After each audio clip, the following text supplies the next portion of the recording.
Good Twitter. I'm gonna have to use that. Yeah. All right. So thanks everybody for coming. As she said, I have a laboratory at Rutgers University in Newark, and what I'm most interested in is neural representations of value and how these representations inform our actions and decisions. And I think this is important because these are the sorts of decisions that satisfy our basic drives, they promote our survival, and they are, click, all right, let's try it again. They're all around us. Everywhere we go, we're bombarded by sensory stimuli whose value we have to judge and we have to act upon. So what I'm hopefully going to be able to tell you about today are sort of two stories that are related to this question. The first one has to do with this term in the title, choice prediction. What's that? So choice prediction is the idea that we can sample neural activity as a decision is being formed and use that activity to infer something about the choice that's about to be made. Another way of putting this, or a way of thinking about this in terms of data, is that it's a trial-by-trial correlation between neural activity and choice behavior when holding constant all of the other factors that might bear on that choice. Now, I saw as I walked in today, there was a place where you could view a random dot kinetogram. So I'm hoping that this example is relevant here. The sort of classic example of choice prediction comes from the field of perceptual decision making. This is the series of studies where humans or monkeys are asked to judge the net motion of a field of moving dots to decide whether the net motion is left or right. Now, in some trials, the motion is either all in one direction or all in the other direction. Those are very easy trials. In other trials, only some dots have net motion, the rest are moving randomly. And in some trials, and for our purposes right now, the most important trials are the ones where there's actually no net motion, where the net motion is zero. But nonetheless, the subjects are asked to make a judgment, whether they saw net motion to the left or net motion to the right. And if you focus on those trials where the stimulus is completely uninformative, is perfectly ambiguous, yet the subjects are making a choice, what they found, and they in this case is Ken Britton and Bill Newsom, and this has sort of since spawned a whole cottage industry of perceptual decision making in monkeys. What they found is that the activity of individual motion sensitive neurons correlated trial by trial with the subject that the monkey made when the stimulus was ambiguous. Now, the inference they made here was that the activities of these neurons must have been having something to do with the ultimate percept of the animal that the animal was reporting with his choice. And they went on to show that this was the case by manipulating the activity of these neurons, by showing that you could manipulate the activity of these motion-sensitive neurons and manipulate the outcome of the motion judgments made in single trials.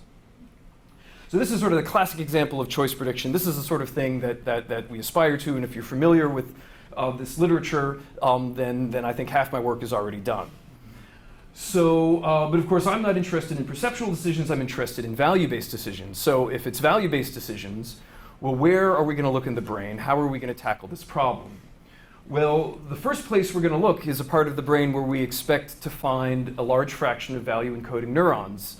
And in this case, it's the orbital and medial prefrontal cortex.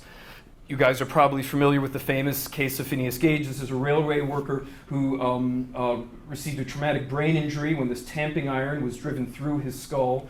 This is the trajectory of the injury. He survived, but afterwards his decision-making behavior was so completely compromised, while his other intellectual capacities remained intact. His decision-making behavior was so compromised that it basically ruined his life. He squandered his fortune and I think died in poverty. It's a very sad story. Now, since then, obviously, this is from the 19th century, there's been a huge array of converging evidence that tells us that this area of the brain, the orbital and medial prefrontal cortex, is important for assigning value and making value-based decisions. So these are lesion studies, both in other human subjects as well as in animals, neurophysiological studies, fMRI studies. It all points to this area being important for value judgments. So we would expect then that neurons in, for example, the primate orbitofrontal cortex, we should be able to find that neurons, value-sensitive neurons, have activity that correlates trial by trial with value-based judgments. And up until now, it actually hasn't seemed to be the case, and it actually has turned out to be a somewhat complicated story. Now, I don't expect you to have known this paper. I'm just sort of showing it as a bit of an example here. This is a series of studies done by a neuroeconomist and a neuroscientist named Camillo Padua-Schioppa and his graduate student Katie Connon. They sort of directly attacked this question of choice prediction effects in value-sensitive neurons in primates making value judgments.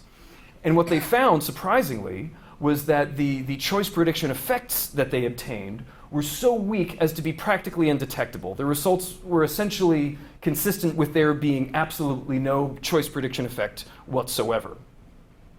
Now, what makes this study great is that they didn't just report their negative finding, but they said to themselves, well, why? Why is it the case when all of the evidence would point to there being choice prediction effects here, but we can't find them?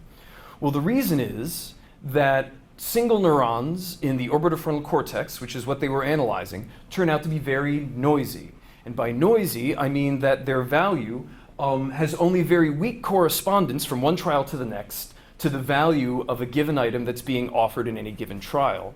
And in addition to that, they're not just noisy on an absolute level, they're noisy relative to one another, meaning that if one neuron happens to have a particular, be noisy in one particular direction, it's unlikely that the neighboring neurons around it are going to be noisy in that same direction. What this all means is that any single neuron that you measure is going to be only a very, very poor estimator of the value of the thing out there in the world that's being assessed at any given moment. And it's going to be a poor estimator just of the consensus ensemble activity that we presume that the subject is using to form his judgment to make his decision. Now, if that's the case, if single neurons are too noisy for us to predict choices, the obvious answer seems to be, well, what if we record from more than one neuron at once? Can we take advantage of a parallel recording approach, a simultaneous recording approach, to come up with better estimates of that ensemble neural activity? And that's what I'm going to be talking about today. I'm going to talk about some methods next, but I just wanted to pause here in case anybody had sort of, high-level questions floating up there in the clouds. So, an alternate hypothesis would be that you had a lot of activity for single neurons, but wouldn't that be a rather latched situation where they're not actually deciding anymore? They're already so strong in decision. So in other words, let's say by the time we're measuring their activity, the decision is a foregone conclusion. Right. And if there was a strong correlation for single neurons within the population, there may not be any decision to be made at that point. Yeah. Well, hopefully that'll be answered by the end, because as you'll see, we're going to sort of analyze data from all the way before the offer is made, all the way until up to the point when a decision is made. So hopefully we're going to capture the moment at which the decision is being formed, or at least the evidence is being evaluated. Okay, so I wanted to very quickly just do a sort of high-level methods overview, just so everybody's familiar with the data that I'm going to show you. So my primary technique is neurophysiology. I measure the activity of single neurons in behaving animals. These are extracellular recordings, meaning we take an electrode and we place it next to the cell body of a neuron. If we greatly amplify the signal that comes out, we can record these extracellular action potentials that we call spikes. We measure trains of spikes, and we represent trains of spikes by just putting a tick mark every time we detect one. In the methods I'm going to show you, we're going to be recording the spiking activity of many, many neurons at once. So what this raster here is simply showing is the activity of many different neurons. Each row here is a neuron. Each tick is a spike mark that we record. And if we were, for example, interested in the average activity across all the neurons we recorded, we could just take sort of make an average histogram here over time. And in this example recording, we see that shortly after a stimulus appears, we get a large and reliable increase in the firing rate across our population of neurons. So as I said, we're going to be doing this in behaving animals, and the animals that we're using are rhesus macaque monkeys. And the reason we're using monkeys actually goes back to the fellow I mentioned earlier, Phineas Gage. So here is just a little cartoon of a mouse brain, rhesus macaque brain, and a human brain, and hopefully it's not washed out. You can see this blue color here represents the prefrontal cortex. And you can see, as humans, we have quite a lot of it. Monkeys, you know, nothing to sneeze at. Whereas with mice, the domain of prefrontal cortex is very, very small. And because the region that we're interested in, the orbitofrontal cortex, is part of the prefrontal cortex, it's, in my opinion, essential that we have an animal model that has a sufficient amount of it for us to really learn something. Here is an image of the rhesus macaque brain. We're looking up from the bottom. This is the back, this is the front. This is the orbitofrontal cortex here. The name orbitofrontal cortex refers to the orbits, which are the bony sockets containing the eyes. So in these fellows, and in us as well, your orbitofrontal cortex is located essentially immediately above your eyeballs. This is a coronal MR section. The orbitofrontal cortex is pointed out here. You'll see a couple of these later. And just as this last slide, again, is comparing the orbitofrontal cortex in humans, monkeys, and rats, and here now, at a greater level of detail, the level of cytoarchitectonic brain areas. So this is comparing brain areas on the basis of their cellular structure. And what we can see is that in terms of cellular structure, the macaque monkey orbitofrontal cortex has a much greater resemblance to humans than rodents do to either of the primate species.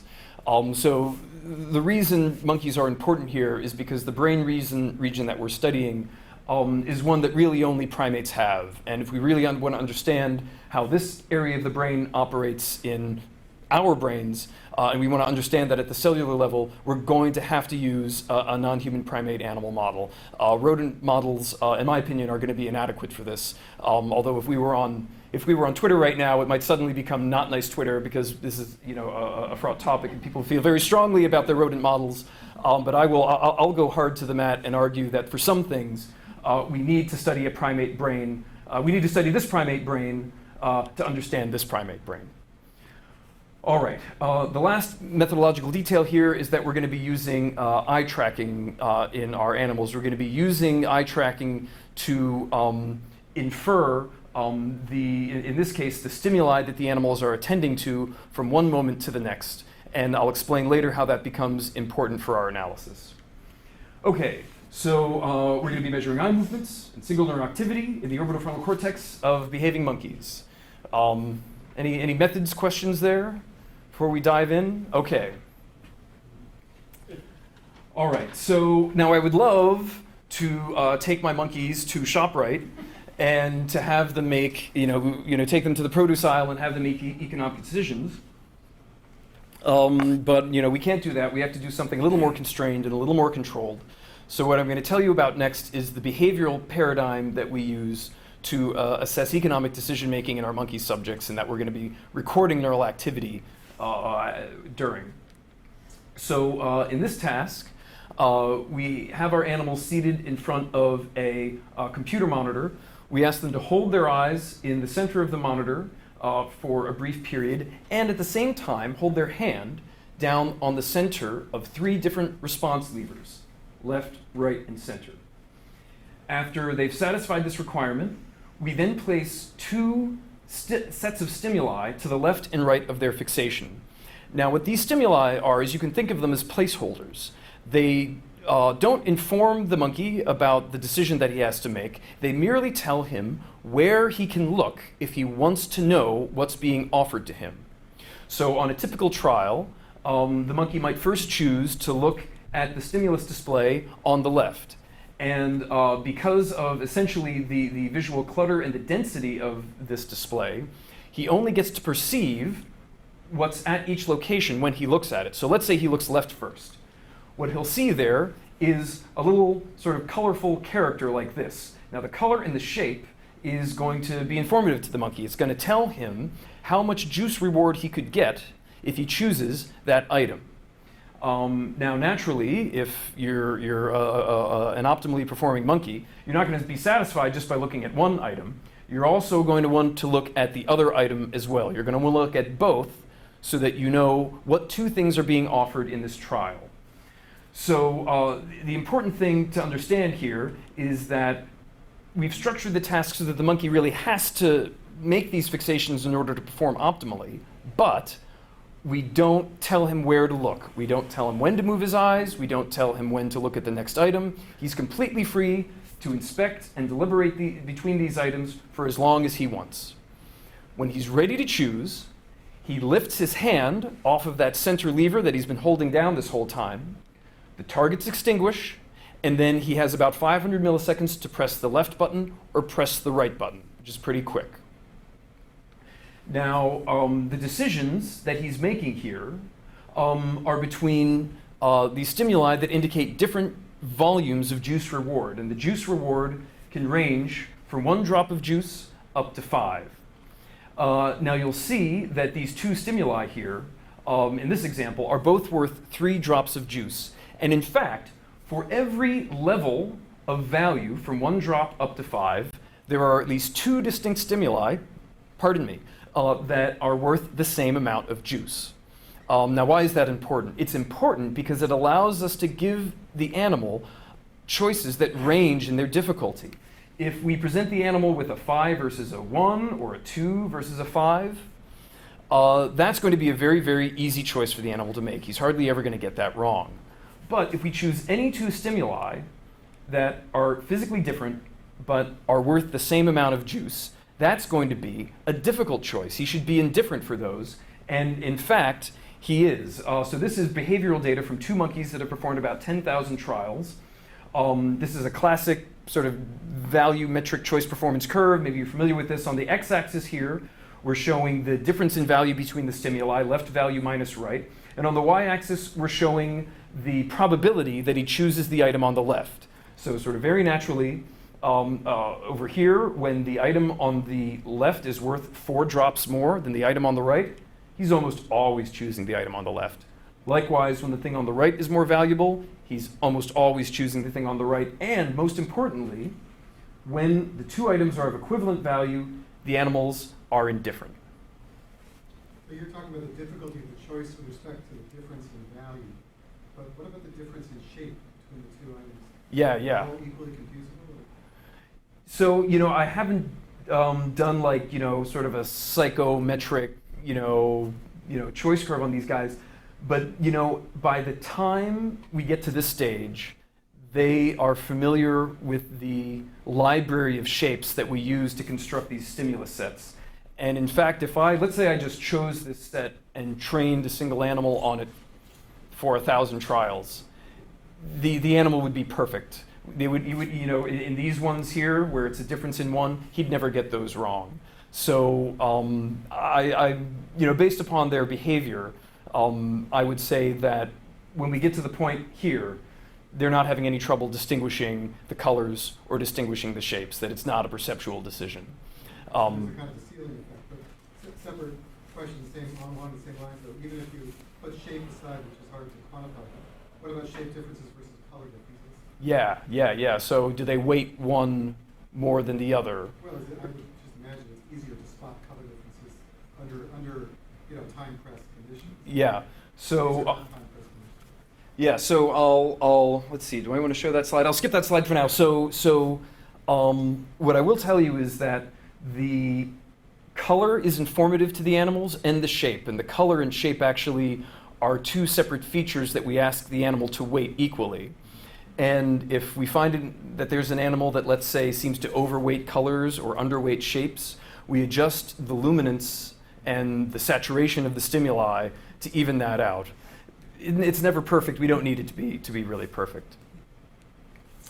So the thing I want to emphasize before I move on is, as you'll see, these trials are going to be our moneymaker, right? These are the equivalent of those zero net motion trials, where the animal is going to be indifferent, the variability in the behavior is going to be maximal, and that's going to give us the leverage we need to find the relationship between variability in choice behavior and variability in neural activity. Sorry, quick question. Is it all the same juice reward? All the same juice. So it's the same outcome in terms of the quality of the outcome, just a different magnitude. That's right. Okay, so here we are once again back in the brain. This again is the orbitofrontal cortex and the rhesus. And I said before, what we're taking is a population recording approach. So what I mean is, instead of using one single electrode to measure the activity of one neuron at a time, we're using electrode arrays. So these arrays, just to describe them, if you saw them from afar, they would look like a really thick hair. They'd be kind of a little bit dangly and sharp. But if you zoomed in on the business end of these arrays, what you would see is that they would have these closely spaced electrical contacts. And these electrical contacts are going to basically be giving us quasi-independent samples of local neural activity. So in this case, I'm showing you 24 neurons being recorded at once, or 24 channels of recording at once, I'm sorry. And as you'll see here, I've sort of drawn these cartoon trajectories on top of these MR images. We'll use up to 4 of these arrays at once and planted bilaterally in the orbitofrontal cortex, getting anywhere from 24 to 80 channels per session. And now for the electrophysiology aficionados in the audience, if there are any, in this example, in the data that I'm going to show you, we don't separate out the activity of single neurons. We actually only analyze threshold crossings and do all of our analyses on threshold crossings only. And in data that I don't have with me, but I've analyzed, when you do go to the trouble of sorting individual neurons, the results, at least the ones I show you today, are virtually identical. All right. So I mentioned before that we're tracking their eye movements, and we're paying attention to when they're looking at each item as they deliberate before they choose. And this is very, very important for our neural analysis because of the structure of the task. When they first look at an item, they're gaining new information about it. They're learning for the first time what's being offered and are at that moment being able to begin to form their decision. So all of our analyses are going to be time-locked onto these individual fixations. In the great majority of trials, 90% of trials, monkeys fixate each item at least once. They go left-right or right-left, and then maybe also perform additional subsequent fixations. So we're just going to focus on those trials where the animal looked at each target at least once, and we're going to focus on the activity related to these first 2 fixations. And what I want to show you here is just an example of what I call a value encoding neuron. So we're looking at the activity of one neuron, and I keep saying neurons, but what I mean is the activity off of one channel that we recorded. The y-axis here is the firing rate in spikes per second, and the x-axis here is time relative to that first fixation. And what you can see is if we divide the trials up according to the value of the first thing that he looked at, if it's a high value item in this sort of most saturated blue here, this neuron has its highest firing rate. If it's a low value item in this nearly black color here, it's its lowest firing rate. And if it's a middle value item, it's of middling firing rate. So this neuron stratifies its firing rate, varies its firing rate according to the value of the first thing that he looked at. If we then take this neuron and we zip forward in time a couple hundred milliseconds to when he's looking at the second item and divide the data up according to the value of that second item, we see the same thing. We get the highest firing rate for the highest value of the second target and the lowest firing rate for the lowest value of the second target. So this is independent of how they are comparatively. This is like against their internal encoding of how valuable it is. That's exactly right. If we imagine that there is some sort of benchmark here that they're comparing it to, that's consistent with that. And I just want to sort of say, again, maybe this is for the aficionados in the audience, we see here that neurons are firing most for the best outcome. And in the orbitofrontal cortex, That's not always the case. We're just as likely to find neurons that fire the most for the worst outcome. Now, that may not make a lot of sense. Why would you have more firing for something that's bad? But if you just think of it from the standpoint of encoding information about the values of the authors, either coding scheme is really equivalent, right, as long as it's monotonic. Okay, so these are value encoding neurons, and if you really want later on, I can show you more examples of these. But what we want to do first is we just want to ask, well, how prevalent is this? And when do these signals begin to appear in the population that we've recorded? So what I'm going to show you next simply is our very coarse attempt at counting the fraction of value encoding neurons. So again, we're time locking our analysis fixating onto the first target and onto the second one. Y-axis here is now the fraction of channels that are modulated by the value of the first target, right? The fraction of channels that have activity like that single cell I just showed you a moment ago. And we see, just like that example, around 200 milliseconds after he looks at that first target, we get a great big increase in the number of neurons that are representing the value of the first target. If we then look at the fraction of neurons representing the value of the second target, we see that they don't show up till much later, time locked to the moment that they've actually looked at that second target. So this is entirely sensible and should hopefully be entirely consistent with everything I've said up until this point. The animals get information about what's available by making fixations. We see that orbitofrontal cortex begins to represent the value of these items, time locked to those fixations. One little interesting thing that you might notice is that at this point in time here, we see representation of the second target, the one that he's just looked at, but we also see a pretty healthy representation of the first target. It's as if he has maintained some memory of the value of that first target between the first saccade now to the second one. And as you'll see later on, we're going to be using not just this activity, but all of this activity at all time points to try to get a handle or get some leverage on choice behavior. Now, before I move on, any questions about what I'm showing here? Okay, all right. Now we're going to get to the fun stuff. So, what I've just shown you here, if you had been diligently following the monkey orbitofrontal cortex literature, would be entirely unsurprising. This is kind of old hat. People have been finding value encoding neurons in orbitofrontal cortex for many, many years. What's the thing that I want to do? I want to show how this activity correlates with choice behavior. And you remember that I mentioned at the beginning that there have been some very valiant attempts by some very, very smart people at doing so, and the results have been kind of ambiguous. So how are we going to do this? We're going to take advantage of the simultaneity of our recording. We're not going to treat the individual neurons or individual channels as individuals. We're going to be assessing all of the neural activity at once. So what's going to be our jumping off point? So what I want us to do is just consider for a moment the activity that we measure in this little time window here, 2 to 400 milliseconds after the animals looked at the first target.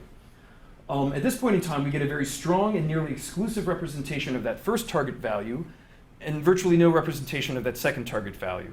So a very simple question that we can ask is, well, let's measure the representation of the value of the first target here. Let's measure variability in that representation, and let's ask whether variability in that representation for the first target corresponds to his likelihood of choosing the first target.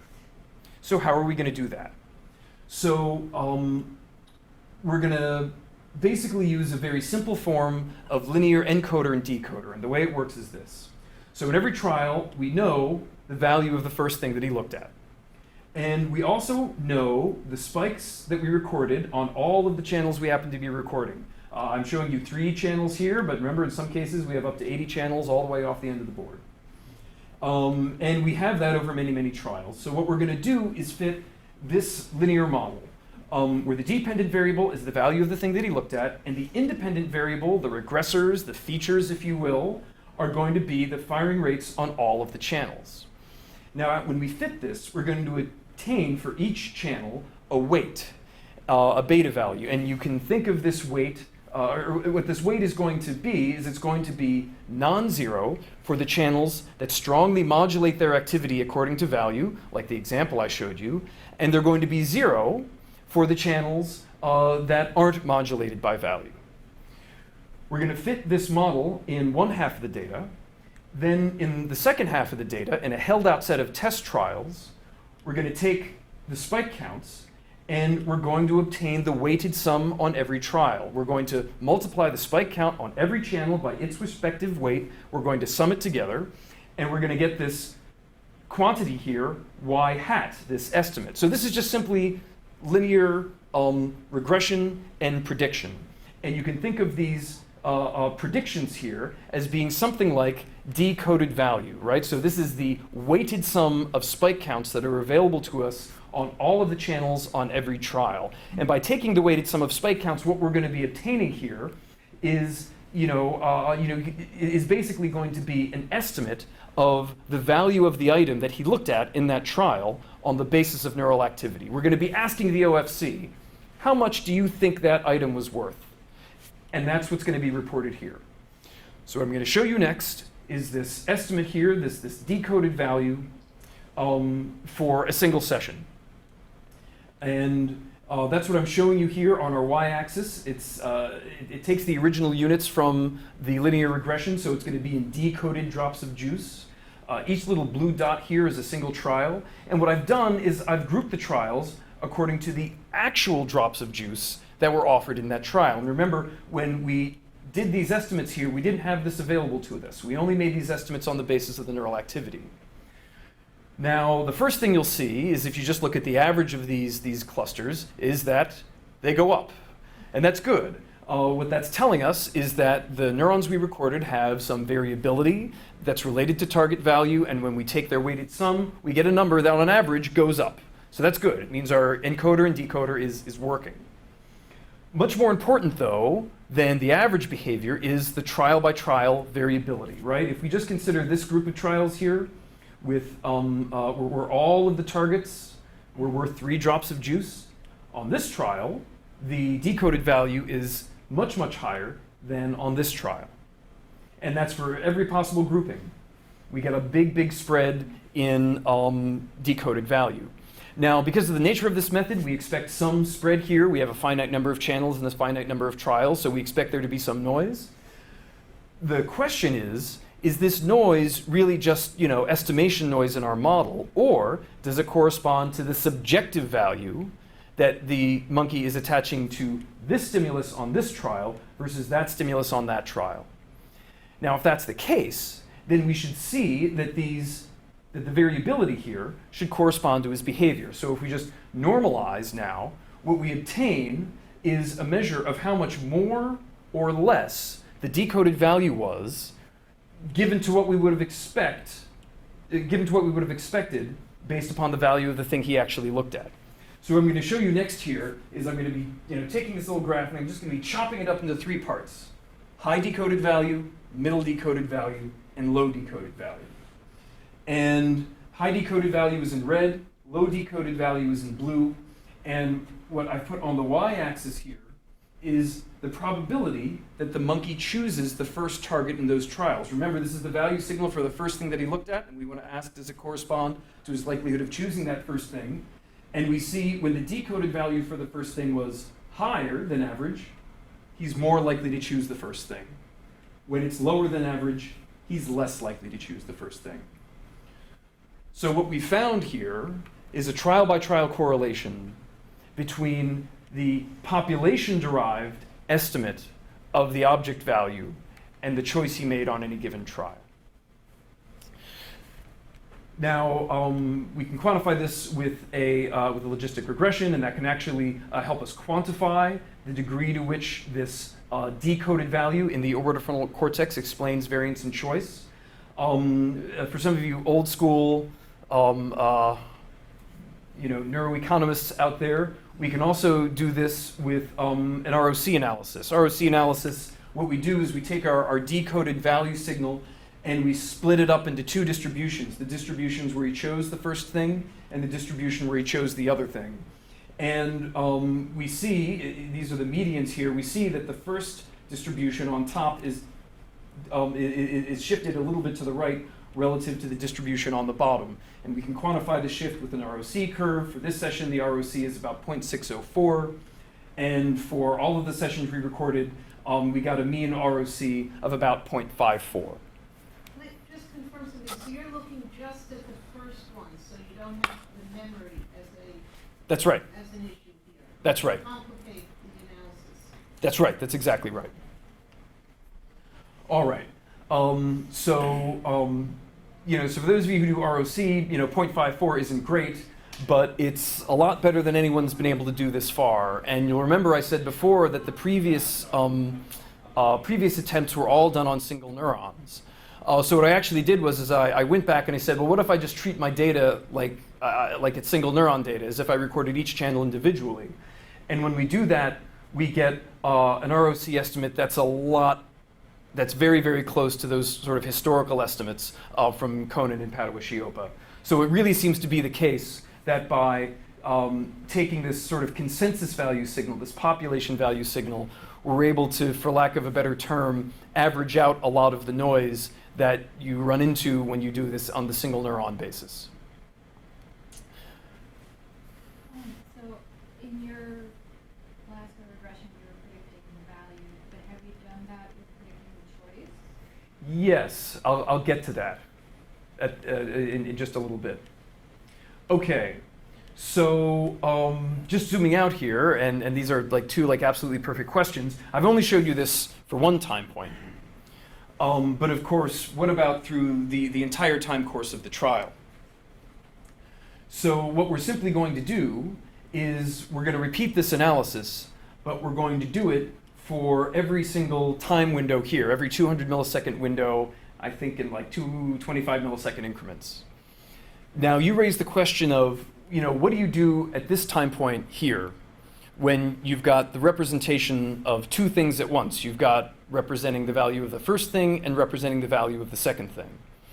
And what we're going to do to kind of get around this is that when we run this analysis, we're going to first residualize the spike counts with respect to the value of the thing we're not interested in. So in other words, if we're interested in what we can decode on the basis of these blue neurons here, representing the value of the first stimulus, and we don't want any contamination from the signal that might be contributed by neurons representing the value of the second stimulus, what we do is we subtract from the spike counts the average spike count for every condition for the other target. So we basically remove from the spike counts any information we could obtain about the value of the thing we don't want to decode off of. Does that make sense? Okay. So when we do that, this now is the decode we get from decoding just off of the first target value. This is the period of time we focused on in the initial example that I walked us through. And we see, we get decoding here, and we get decoding at the second time point.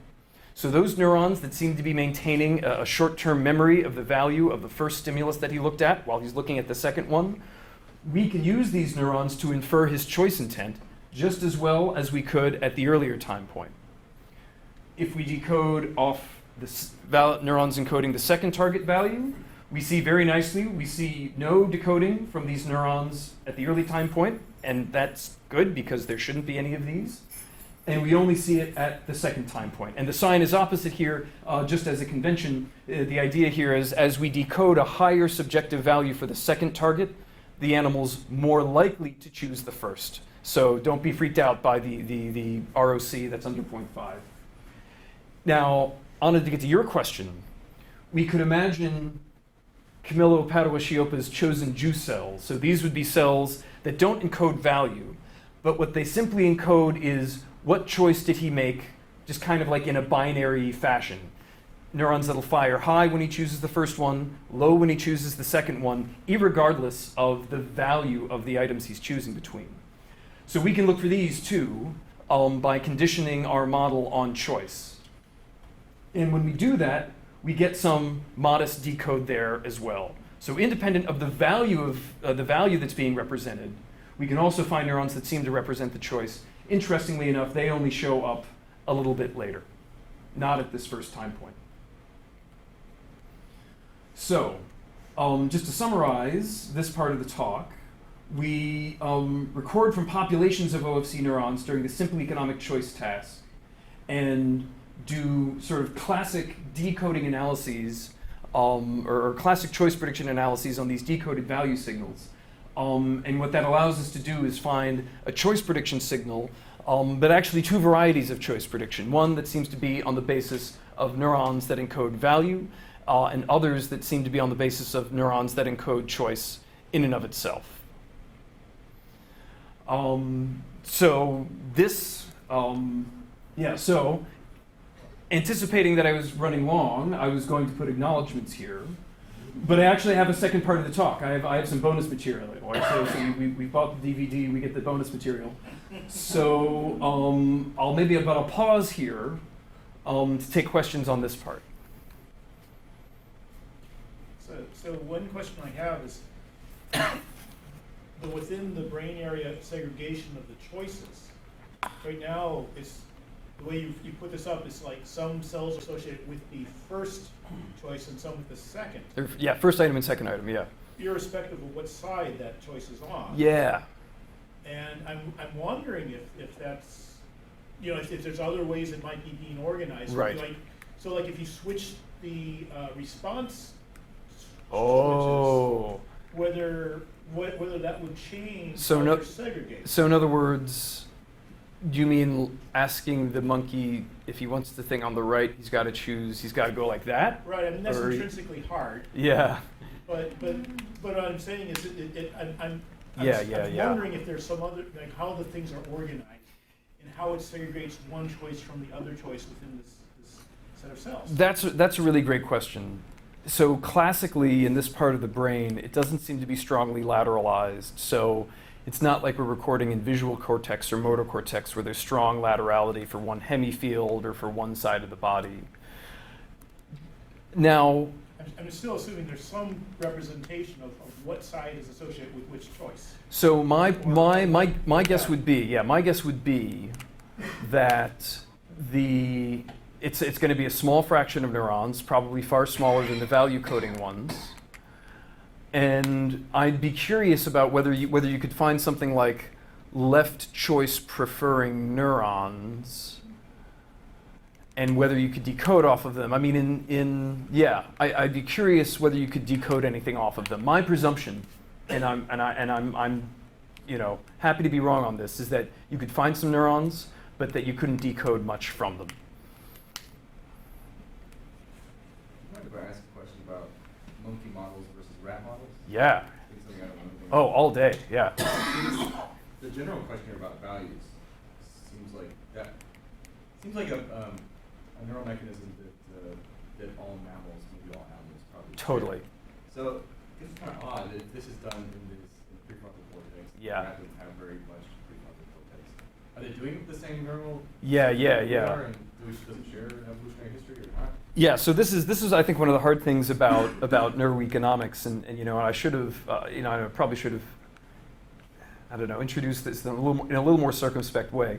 You can find neural representations of value all over the brain in nearly every species that you could think of, because these are the decisions and the actions that drive survival, and if you don't have some mental representation of the outside world and how to guide your actions through it, you're not going to survive very long. The reason that I think that, but what that does mean is you can't be guaranteed that those value representations are being used in the same way and that the computations are sort of all have the same basis. And for reasons I can get into, but it's super inside baseball, the way that we've structured our task, and actually might get into it in a little bit in the second half, the way we've structured our task is, it would be extraordinarily hard to ask a rodent to do this task. And even, so marmosets are a new world monkey animal model in neuroscience. It's becoming very, very popular. But I would even wonder if you could get marmosets to do this task. Their behavioral capabilities seem to be just a notch lower than the rhesus. So this for something that's of this level of complexity, which, keep in mind, pales in complexity to the tasks that you can get humans to do, there's just no way you're going to be getting at this in rodents. Is there a thought about why representation of value in the neurons is so noisy? Is that a design feature or a glitch? That's a really great question. And I don't know the answer to that. I mean, one thing I will say, and it actually bears on what I said a moment ago, in that very first example that I mentioned, the dot motion stimulus, there's only a very small number of areas in the primate brain that have that kind of pure encoding of visual motion.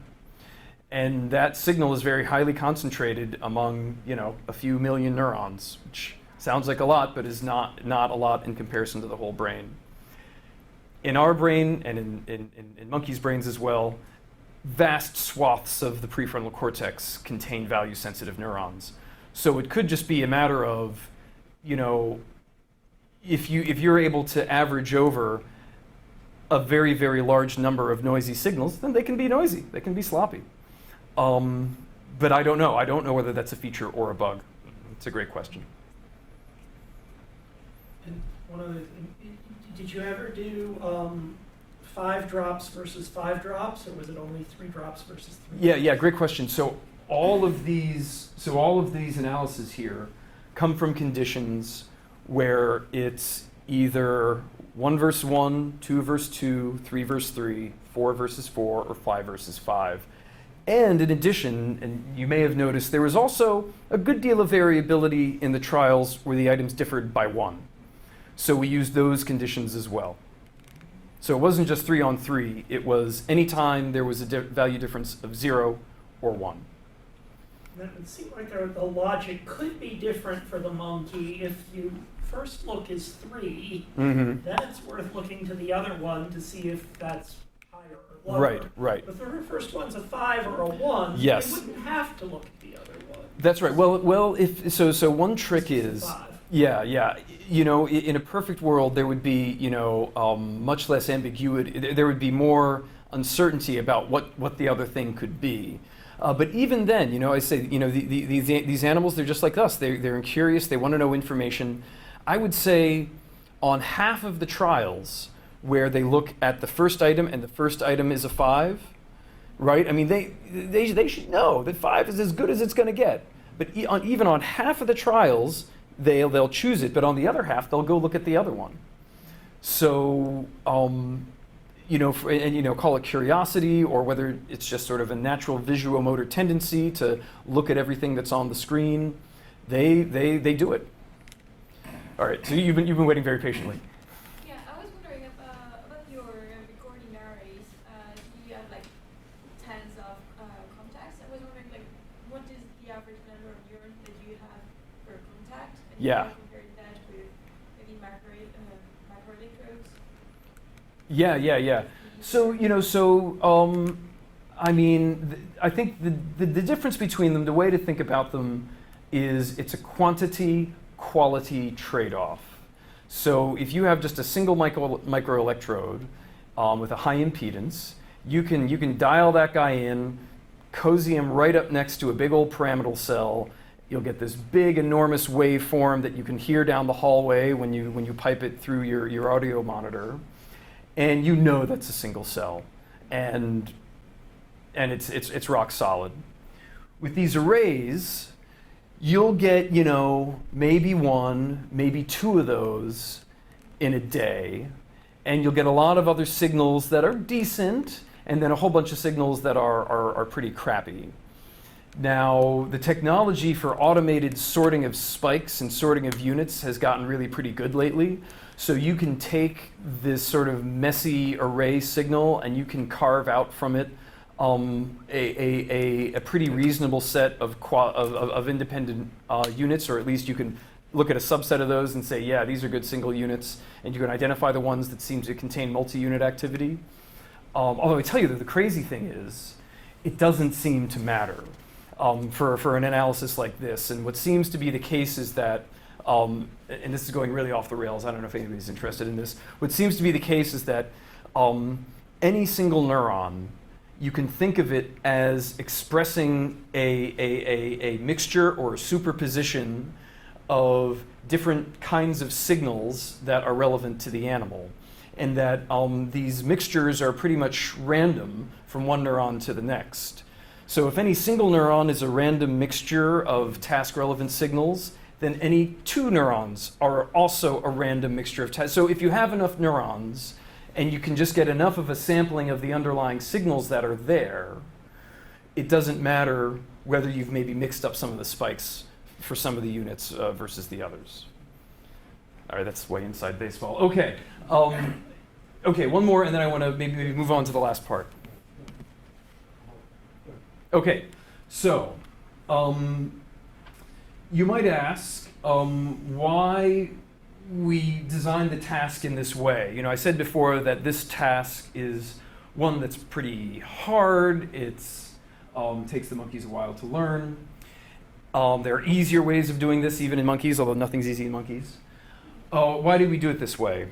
So I'm going to answer that by telling you about some work that sort of came to my attention now, you know, almost 10 years ago when I joined Bill Newsom's lab as a postdoc. He introduced me to Antonio Rangel, who's an economist and a neuroscientist at Caltech. And Antonio had recently come out with this interesting series of studies looking at visual attention, eye movements, and economic choices. So what he did is he brought his subjects into the lab, human subjects, and he sat them down in front of a computer and had them make choices like this. And in every trial, he recorded what they chose, and he also recorded their eye movements. He recorded which item they looked at for how long before they chose. And of course, he did this over many, many trials. And in this trial, it's chips and candy, and the other, it might be, you know, a banana and cookies, or applesauce, and you know, whatever. You get the point. And based upon this study and a few others, they found this really, really interesting effect, which is that people's choices were biased in favor of the first thing that they looked at, as well as the thing that they happened to have looked at the longest, all other factors being equal. If I love Kit Kats and hate Doritos, no matter what I look at, I'm probably going to choose the Kit Kat. But if I'm, you know, pretty ambivalent between the two, then you're going to be able to see this bias that's attributable to either what I looked at first or the thing that I've looked at the longest. And on the basis of some other experimental manipulations, as well as some computational modeling, they came to the somewhat counterintuitive conclusion that simply looking at a given item is sufficient to bias choice in its favor. And that's really weird, right? I mean, we think that these choices are based sort of simply upon the cached values that we have, maybe combined with some factors related to our internal state. You know, oh, I just had something salty, so now I want something sweet, right? We think that something as kind of trivial as just sort of where we happen to bounce our eyes is not going to inform our value-based decisions, but nonetheless, that seems to be the case.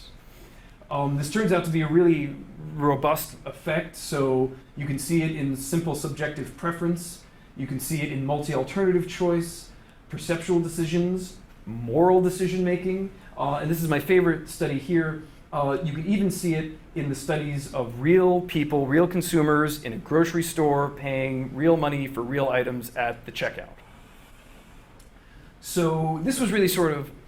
Just to Yeah. Just to set up, but I don't understand, how do they know the causality is in that direction? Well, Just that you look at the thing longer if you prefer? we'll get to that. I know. So yeah. So I can hear the questions picking off your brains. Just sit tight. We'll get there. So naturally, we were really fascinated at this, and we wanted to see whether we could get at the neural basis of this. And here, I think, is a question that really monkeys are perfect for. And the reason is that, you know, so this is something that happens at the time scale of individual eye movements. This is something that would be extremely hard to get at with fMRI. I think, and especially if you're talking about looking at signals that are located on the orbital and medial surface, very hard to get at with EEG. So to us, monkeys were really perfect for this because we could measure their eye movements, we could measure their neural activity at that same time scale, and it's why the task that I showed you a moment ago is designed as it is. Now, I've already showed you the task, so what am I going to talk about? I'm going to talk about the behavior. We're basically going to ask ourselves whether monkeys do the same thing that humans do. And I want to highlight here, this is a lot of this work has been done by my graduate student, Shira Lupkin. She's very, very talented and has done a lot of the data collection and the analysis and the modeling that I'm going to talk about. So here again, just to remind you, is the task. Remember, the animals begin by fixating, but then are totally free viewing at the period of time when they inspect the offers. We measure where they move their eyes, but we don't tell them where to move them. Here's their choice curve. Here's their reaction time. We see very nicely that for difficult trials where the items are of equal value, we get longer reaction times than for easy trials. So that's sort of a nice signature of the decision process. And as I mentioned before, in the vast majority of trials, the monkeys look at both targets at least once, even in trials where the two items have the largest possible value difference. So we get sort of really robust eye movement behavior here. And we're going to be essentially asking, do monkeys tend to choose the item that they looked at first? And do they choose the item that they tend to have looked at the longest, all other things being equal? Now, this first question, this is actually really easy. Because remember, we don't tell the monkey where to look. And for both of the monkeys that we did this with, they sort of randomly would look left on some trials and right on the others. So if we just take monkey K here, just look at his data.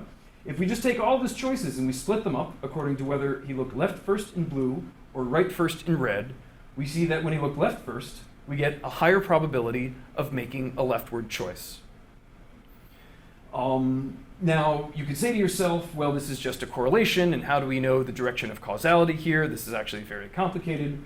So to get at that, we found a way to subtly manipulate that first fixation.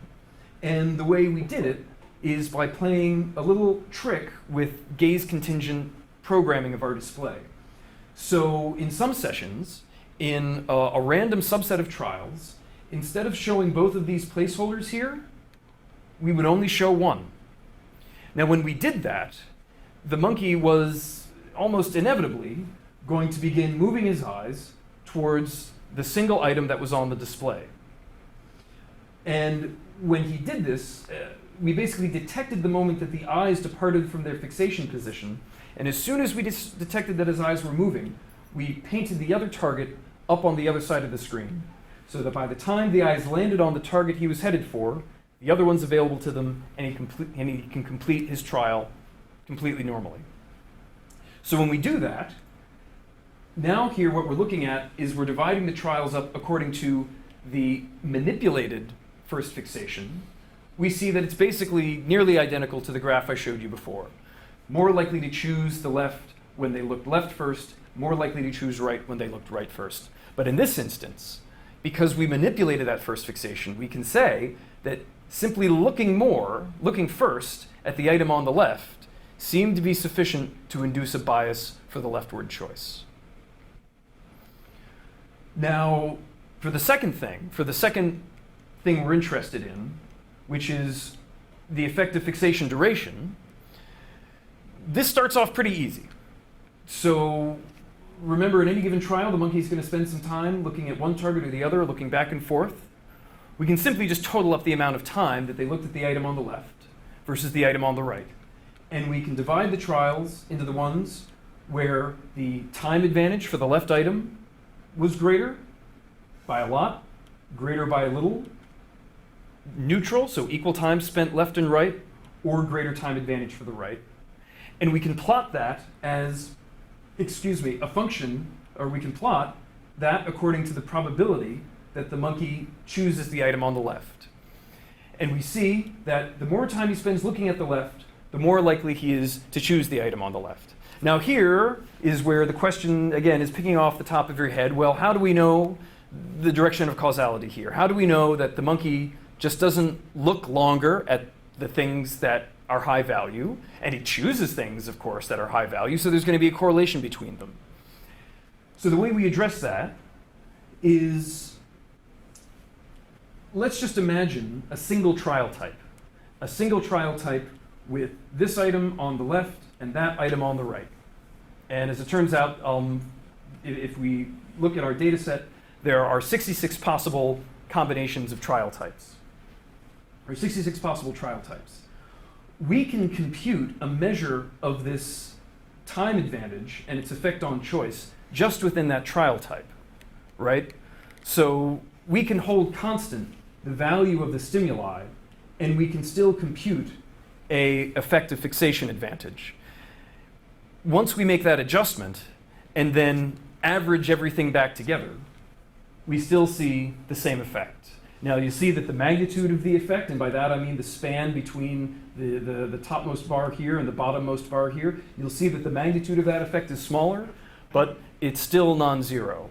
So that's telling us that, at least in part, when we've accounted for everything having to do with the value of the stimuli themselves, the longer the monkeys look at it, the more likely they are to choose it.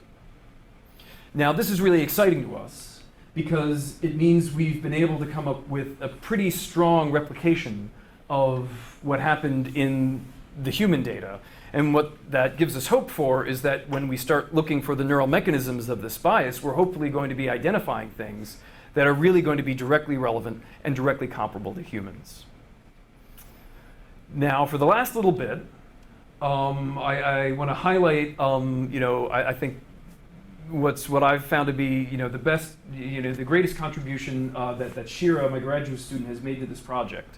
Because if you're Shira, you would have done this analysis and you would have said, Vince, this is great and all, but what I'm really looking for is some sort of general framework that we can use to compare the results in our monkeys with results in humans. And maybe it has to have some computational components, that really brings it all together. And that's exactly what Shira did, and that's the last thing I'm going to tell you about.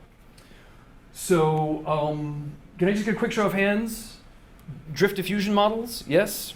Yes? Drift diffusion? Okay, all right, this is good, All right, so for those of you that know drift diffusion models, this is a way of modeling the choice process, and the idea here is that we imagine the choice process as the random or quasi-random motion of a decision variable between two boundaries. And in this graph, time is in this direction, and we sort of accumulate evidence in a noisy fashion towards one option or the other, and when we hit the bound, we make a decision. And these models have turned out to be extremely useful for modeling these kinds of simple two alternative decisions. And what we have ended up using, and it was really awesome, basically this model framework appeared just as we were sort of contemplating these things. What we're going to be using is a variety of drift diffusion model that takes into account shifts of gaze as the decision is being made. And this is called the Gaze Weighted Linear Accumulator Model, or GLAM. And isn't that awesome? And the way it works is this. So, and it was actually designed for multi-alternative choice, but it works fine for two alternatives. If you imagine, somebody, at Burger King choosing between, these three different items and moving their eyes along the menu, let's say first from the burger, then to the shake, and then to the fries. What this model assumes is that there is, for each of these items, a sort of cached value signal, a value signal that starts off kind of as your baseline.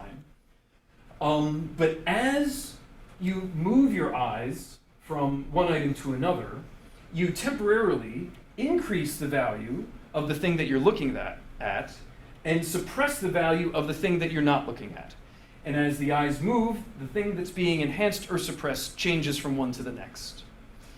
Now these fluctuating value signals then feed into the diffusion process and fluctuate as the eyes move from one item to the next. And so this is a way of sort of building in this effective gaze into the decision process. And the very short version, oh yes, and that's right. And so the parameter here that really captures all this is the gamma parameter. This gamma parameter really captures or accounts for this differential weighting by gaze. And I believe the way it works is a gamma of 1 means absolutely no bias, and a gamma of less than 1 means that between 0 and 1 means that there is a bias. So if you take this gaze-weighted linear accumulator model and you fit it with human data, some of which I mentioned before, you obtain estimates for gamma in the range of 0.1 or 0.2. And if you take our 2 monkey subjects, we find that their fits aren't too far off from what we get for the humans. So in addition to that, if you try to fit this model without gamma, if you set gamma to 1, the fits are substantially worse than if gamma is below 1. So in terms of fitting it within the existing computational framework for how people think these decisions are being made, our monkeys seem to be doing pretty much the same thing as humans. And again, that sort of gives us a lot of hope that when we then do some neural recordings to try to get at this bias, we're going to be learning something about what's happening in our brains when we're standing there at the grocery store trying to decide between the Cool Ranch Doritos and the traditional nacho. So that's the hope anyway. With respect to this project and sort of tackling the neural basis of this bias, it's still early days. Okay, so this is the sum up slide. These are the acknowledgements. I want to thank my lab members, particularly Shira, and our sources of funding. I also, a lot of the work that I showed you, some of the initial recordings were done in my postdoctoral lab with Bill Newsom, so I want to acknowledge, of course, his laboratory and all of the resources and support I received there. And with that, I'm all done. Thanks very much.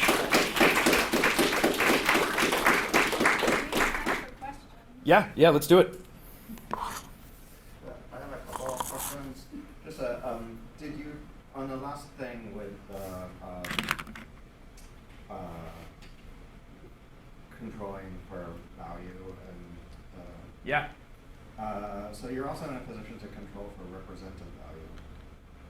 All right, we'll go on. Because you could use the regression model rather than the actual difference in value. So spell it out for me. I think I'm not picking up on it. So you showed us in the first half of the talk a regression model that takes the actual recording values and predicts the representative value rather than the actual value. Yes. So you could imagine saying, I think, it may or may not be the case that, this doesn't have anything to do with causality. The causality is still another question. But you might say, well, the reason why the correlation for item values is wrong there is because the decision is not based on the actual value. I see what you're saying. It's based on the representative.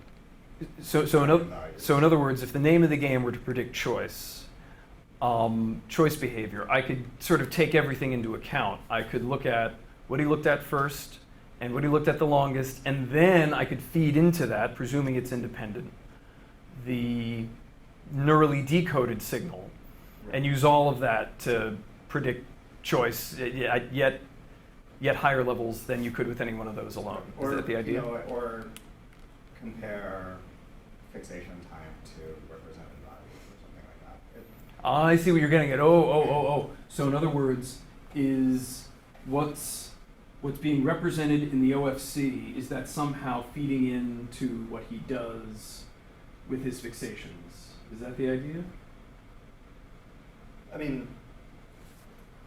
we know that what's represented in OFC is not exactly the value of the thing. That's what you showed in the first time. Yeah.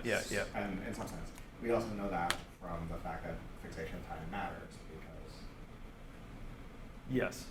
because fixation time wouldn't matter if you were representing the value vertically. So just the question is how do these things fit together? Can you actually see the effect of fixation time on the represented value? I see what you're getting at.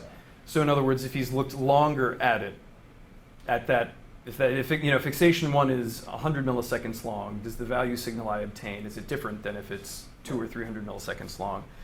Yeah. Yeah, you could totally do that, and I haven't broken it down. Yeah, that would be a great analysis. That would be great.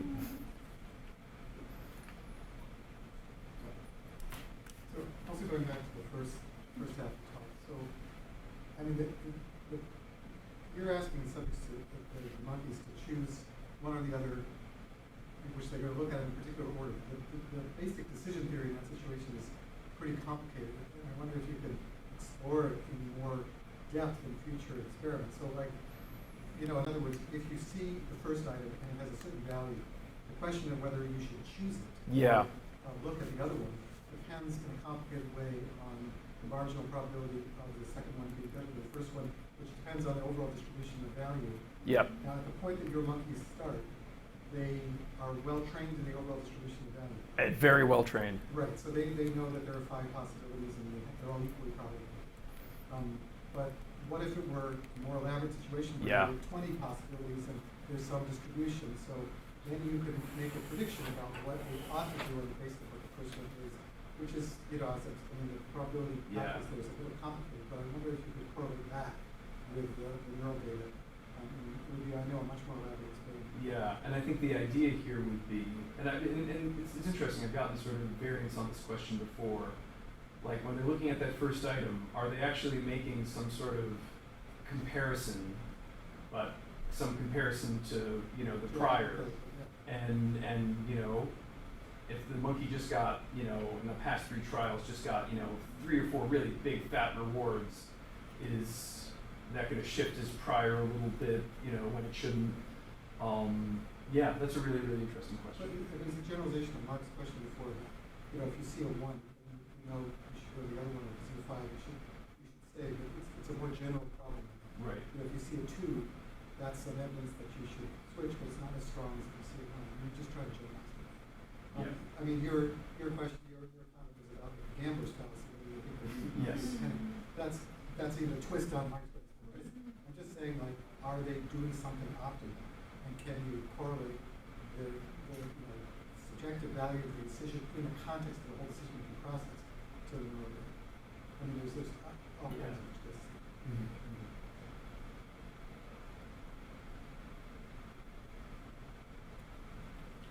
This is probably not a useful suggestion. But I mean, there's other ways of getting, I assume there's other ways of getting to look longer at a target. Yeah. One might be of degrading the target image, so it actually takes longer to resolve. My guess is that's not going to be a meaningful manipulation, but it is a pure time manipulation if that's. Yeah. I mean, what I worry about there is that then you then turn this into a perceptual discrimination task that's then layered on top of a value-based task. And I mean, this is what it is. They have to perceive them and discriminate them and make their choice, but we try to keep everything Discrimination constant. time as small as possible, so it's not as. Yeah. Yeah, I was just kind of wondering what the source of the time effect is. Yeah. And I'm assuming it's really Yeah. something else. But I mean, it's interesting. And we haven't implemented this, you know, just because, gosh, you know, we're on so many hours in a day. In human literature, there's a clever manipulation which went as follows. So 2 items appear on the screen, and these are the things you got to choose between. And unbeknownst to you, the subject, you actually have a budget for each item. Meaning that, let's say on some trials, your budget's going to be 500 milliseconds and 500 milliseconds. And when you satisfy 500 milliseconds on one, it vanishes. And then you satisfy the other 500 milliseconds on the other, it vanishes, and you can make your choice. In other trials, the budget might be 300 and 800, or the other way around, so that you're just given more time to look at it. And those manipulations, I'm trying to remember, there was something unsatisfying about how they did it, where you kind of wonder if it worked. And so for that reason, we haven't gone after it in the monkeys, just because, you know, it would take about 10 times as long to try that experiment. So there might be other ways of doing it that at least still maintain at least some of the perceptual features. And the other suggestion, which because you have so much copious time and it's so easy to get this set up. Yeah. If you start having probabilistic predictors instead of exact predictors. Mm. Uh, Yeah. You know, and particularly ones that have higher variance versus lower variance. Yeah. I mean, that sounds like something when they grant you 500 grad students to work with you, that's a good thing Yeah. to work on. But, you know, it's, that in some sense, there's always that question about, going along with Mark's comment earlier, why there might be this variance in the evaluation, and whether that's functional. Yeah. So if you're assuming a varying environment, you might want to still, at least on occasion, do sampling from the other side. Yeah. You know, even if you know that that's unlikely to have. So there may be a built-in assumption of that. Yeah. Yeah, no, that's absolutely right. And we could, I mean that, you know, once you get the animals performing the task, then you can introduce those sorts of little variants, and they usually pick up on it pretty quick, so that actually wouldn't be that hard. Yeah, no, we could do delay, we could do probability, we could do different kinds of juice. You know, there are other things that we could introduce that would give us different perspectives on it. Yeah, well, it's basically the follow-up of this question. So even though you didn't use any probability or delay or whatever on your words, I was wondering, when did you start all of your recordings? Because at first all of your monkeys had to learn how to discriminate. So Yeah. did you also get the data from that time? From when they and were used learning. it? Yeah. It could be very interesting. Yeah, so it's very true. So a little detail, and I shouldn't have glossed over it. You know, I've shown you examples of stimuli. The stimuli, we refresh them every 2 or 3 sessions. So, and what we generally do is we do, when we're in sort of recording mode, we'll actually do a session where we just have the animal learn. And then in that next session, we do the recording. And I've maybe on a small handful of sessions done the recording when the animal was totally naive with respect to that set.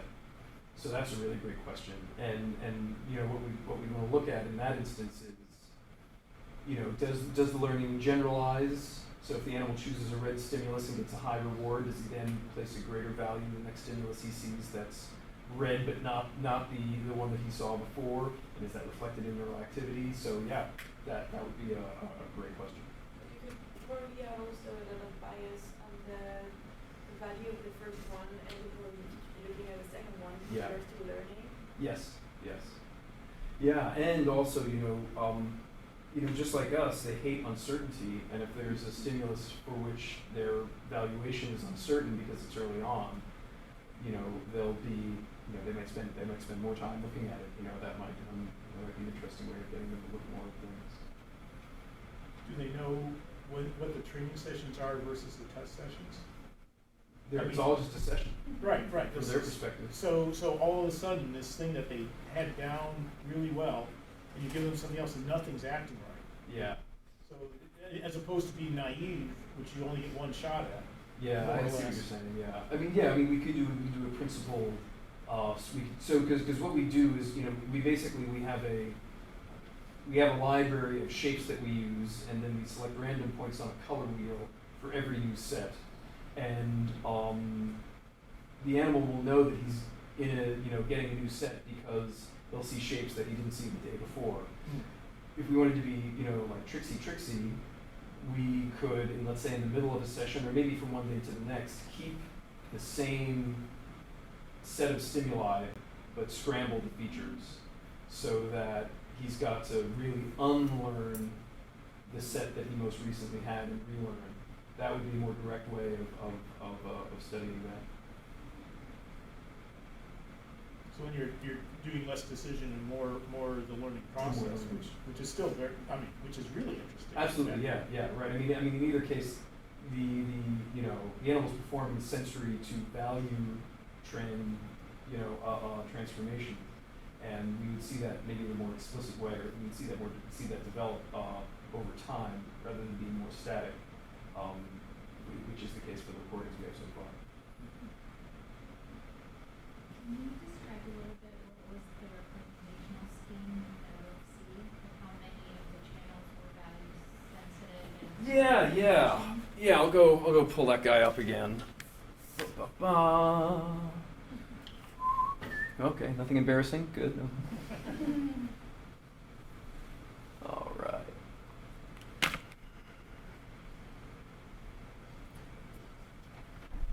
Yeah.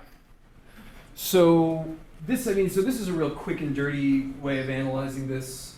So what we basically do is for every channel, we just have a linear model. I think it might be a Poisson regression, and we just fit the firing rate to the values of the stimuli, and we ask whether the regressor for value passes a threshold of 0.001. And you can see that we get a very low false positive rate. That's good. Maybe 0.001 is too restrictive. I don't know.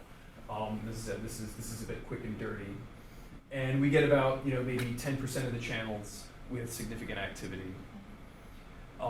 This neglects neurons that might have non-monotonic encoding, which I think there's some small fraction of neurons that's going to have non-monotonic encoding. And the direction of the representation is completely mixed? It seems to be completely mixed, yeah.